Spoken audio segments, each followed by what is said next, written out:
Okay, this is video 3. Video 3. This is Big Lair doing this for Samantha's Patreon and Discord group. Hopefully I can help somebody out here. Oops, let me get my watch set so I know how long I'm taking. Okay, what to talk about next? Man, I just talked about the near-death experience. Let's see.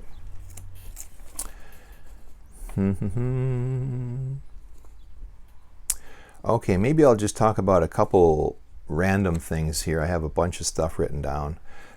Samantha noted on this Mickey's Psychic Meetup, this past one, would have been what, May 16th? Or was it 15th? Maybe the 15th. Wednesday for you guys, and Thursday for me. Oh, by the way, Mickey, you got a great voice, man. Jesus, that's a smooth voice you got there. Just hearing your voice, I felt like I had heard it somewhere. Like, are you like a national DJ or something? Or you're a narrator for some famous television program? I don't know, man. You got a smooth voice. Wow. That's awesome. And I should apologize because I asked a question at the end of your psychic meetup, and maybe that threw things off a little bit, so I apologize for that if you didn't cover everything you wanted to. Okay. Elementals. Samantha mentioned elementals change based on location, and I totally agree with that. Now, because I actually have experience with that. I don't know if I can say elementals, but from the story I'm going to tell, I can extrapolate that, yeah, elementals will be different depending on where you are. Okay, so this took place about 20 years ago in Japan, in the house I'm in now. I'm actually in my in-laws' house in Japan, and 20 years ago, I wasn't quite married yet.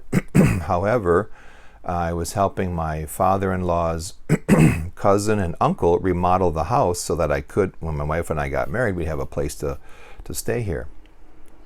It's very common in Japan when people get married that you move in with your spouse and their parents at their house.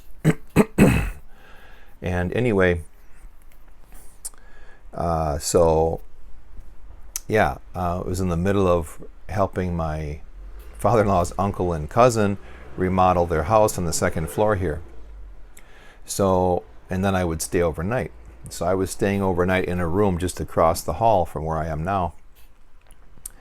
And years ago, this Indian woman, the one who I mentioned about the trees, you know, she told me to put your spine up against the trees, which my next video will have to be about that lady, because she told me 3 interesting things, and I hope I can remember them for the video. Yeah, I'll write them down. Anyway, so she gave me this technique that you should do when you sleep in a place that's new. And actually, after she taught it to me. Sorry about the stuff here. After she taught it to me, I went home, did it at my house, and then whenever I slept somewhere different, I would always do this, maybe I should call it a ritual. And it was just a protection for when you're sleeping. Make sure no entities are messing with you. So she was a very smart lady. She told me these 3 things, and they've helped me my whole life. And I'll pass them on to you guys. So anyway, I'm at my father-in-law's house, and so I'm gonna sleep there for the first time, right? And I'm really tired because we've been, remodeling the house all day and tearing stuff down and building things and whatnot. And here in Japan, everyone likes to take a bath at night. I'm kind of a take a shower in the morning guy, or take a shower at night guy. They're not really shower people here. They're bath people, right? So anyway, long day of doing whatever, carpentry work. And I go take a shower. I get out. It was probably, I want to say, April. So it was still a little chilly here. And houses don't have insulation in Japan. So if it's, 32 degrees Fahrenheit, which is 0 Celsius, that's pretty much what it is inside your house. Not very comfortable. Japan is not as advanced as everyone thinks.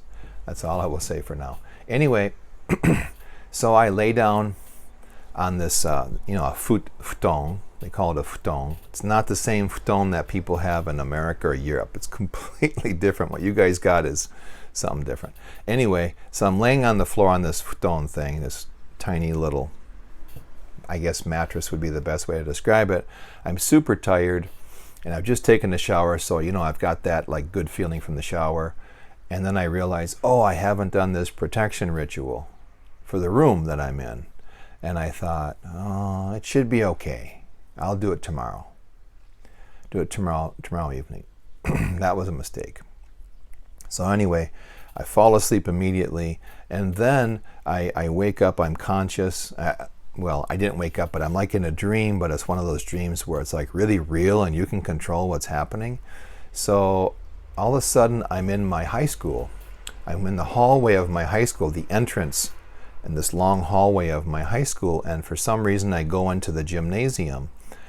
The gymnasium's, of course, is huge. It's got like, two regulation-sized basketball courts in it and all the bleachers, so it's a big gym. So I go in, turn the lights on, look around, it's empty, and then suddenly the lights go out, and something grabs my left ankle, and then I can just feel rushing air. And so I feel this rushing air, and I'm thinking, what the hell is going on? And then I say to myself, oh yeah, I can control what's happening in this dream. So I say, lights on. The lights turn on, and I realize I'm being flung in the air like this. And I look down on my ankle, and there's this black-skinned demon who's holding my ankle, swinging me over his head like this, like he's a cowboy with a rope, and like he's doing a lasso type thing. And I remember thinking, oh my God, I love Japanese art, so I'm very familiar with Japanese art. I've seen this black-skinned demon in so much Japanese art, right?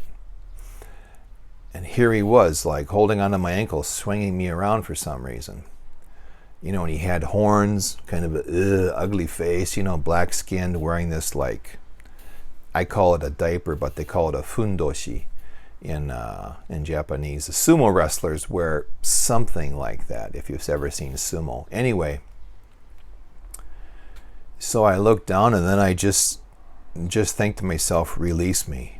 And he let go. I landed on my feet, and he runs off, and I say, like, oh, you bastard, like that, And as soon as I said bastard, he like stopped and turned around and looked at me very intensely, and then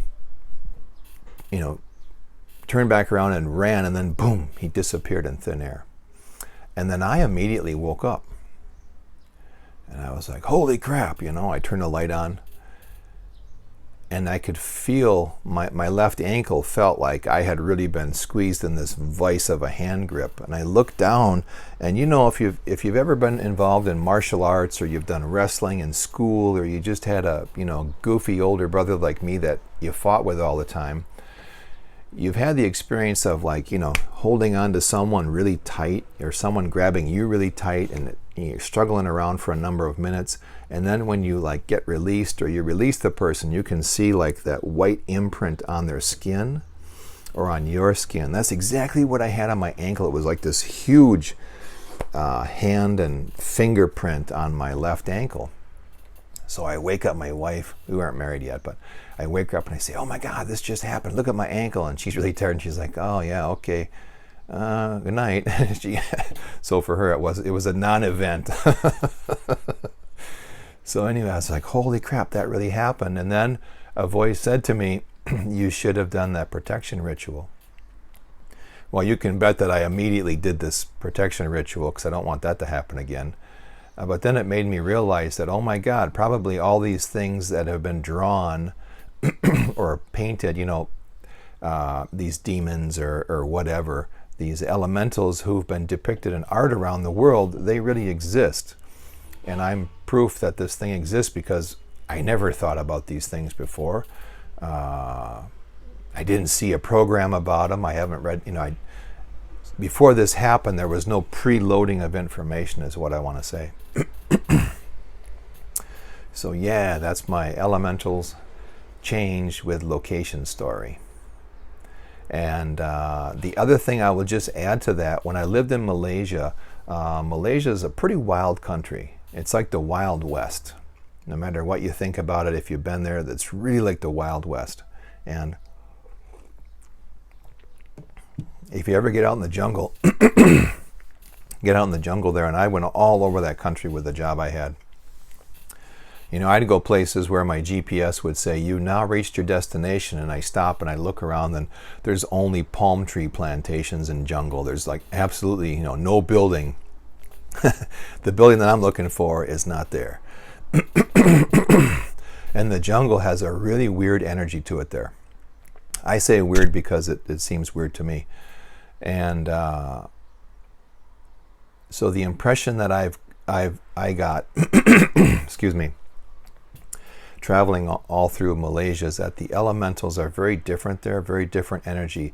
It's more of a raw energy. I've never seen the elementals there, so I can't say much, but I just had intense feelings of, oh, this does not feel like I'm walking in the forest in Wisconsin, or this is not walking in the jungle on Oahu Island, the northern part of Oahu Island, because I lived in Oahu for a while.